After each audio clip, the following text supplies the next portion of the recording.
ಅಜ್ಜಿ ಕಸದ ರಾಶಿಯಲ್ಲಿ ಚಿನ್ನದ ಮೊಟ್ಟೆಯನ್ನು ಕೊಂಡುಕೊಳ್ಳುತ್ತಾಳೆ. ಅದನ್ನು ಮನೆಗೆ ತೆಗೆದುಕೊಂಡು ಹೋಗಿ ಬಿಸಿ ಒಲೆಯ ಮೇಲೆ ಕಟ್ಟುತ್ತಾಳೆ.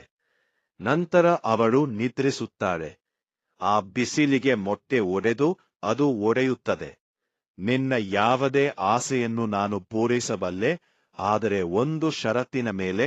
ನೀನು ಏನು ಬೇಡಿಕೊಂಡರೂ ನಾನು ಅದಕ್ಕೆ ವಿರುದ್ಧವಾದ್ದನ್ನು ಪೂರೈಸುತ್ತೇನೆ. ಅಜ್ಜಿ ಸಂತೋಷಗೊಂಡು ಕಣ್ಣು ಮುಚ್ಚಿ ಒಣಗಿದ ಬ್ರೆಡ್ ತುಂಡನ್ನು ಕೇಳುತ್ತಾಳೆ. ಅಷ್ಟರಲ್ಲಿ ಅವಳ ಕೈಯಲ್ಲಿ ಬಿಸಿ ಪಿಜ್ಜಾ ಕಾಣಿಸಿಕೊಳ್ಳುತ್ತದೆ. ಅಜ್ಜಿ ಎಲ್ಲಾ ಬಿಸ್ಕತ್ತುಗಳನ್ನು ಎತ್ತಿನ ಬಂಡಿಗೆ ತುಂಬಿಸಿ ಹಳ್ಳಿಗೆ ಹಿಂತಿರುತ್ತಾಳೆ. ಗ್ರಾಮಸ್ಥರಿಗೆ ಬೆಳ್ಳಿ ಬಿಸ್ಕತ್ತುಗಳನ್ನು ಹಂಚುತ್ತಾಳೆ. ಉಳಿದ ಬೆಳ್ಳಿ ಇಟ್ಟಿಗೆಗಳಿಂದ ಅವಳು ಐಷಾರಾಮಿ ಮಹಲು ನಿರ್ಮಿಸುತ್ತಾಳೆ. ಅಜ್ಜಿ ಈಗ ಐಷಾರಾಮಿ ಜೀವನವನ್ನು ನಡೆಸುತ್ತಾಳೆ. ಆದರೆ ಅಜ್ಜಿ ತನ್ನಂತಹ ಇನ್ನೊಬ್ಬ ಪಂಚಿಯನ್ನು ಹೊಂದಲು ಬಯಸುತ್ತಾಳೆ. ಆಗ ಹಲವಾರು ಫೀನಿಕ್ಸ್ ಪಂಚಿಗಳು ಕಾಣಿಸಿಕೊಳ್ಳುತ್ತಾರೆ. ಆದರೆ ಎಲ್ಲವೂ ತಪ್ಪಾಗುತ್ತದೆ. ಎಲ್ಲಾ ಪಂಚಿಗಳು ತಮಗೆ ಇಷ್ಟವಾದಂತೆ ವರ್ತಿಸುತ್ತಾರೆ ಮತ್ತು ಇಡೀ ಗ್ರಾಮಕ್ಕೆ ಬೆಂಕಿ ಹಚ್ಚಲು ಪ್ರಾರಂಭಿಸುತ್ತಾರೆ.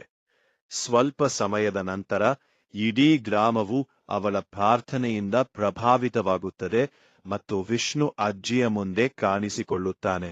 ಅಜ್ಜಿ ಅಳುತ್ತಾ ಇಡೀ ಘಟನೆಯನ್ನು ಹೇಳುತ್ತಾಳೆ. ವಿಷ್ಣು ಯಾವುದೇ ವಿಳಂಬವಿಲ್ಲದೆ ಗ್ರಾಮವನ್ನು ರಕ್ಷಿಸಲು ಹೋಗುತ್ತಾನೆ. ಅವನು ತನ್ನ ಕೈಗಳಿಂದ ಗಂಗಾ ನೀರನ್ನು ಸುರಿಯುವ ಮೂಲಕ ಇಡೀ ಬೆಂಕಿಯನ್ನು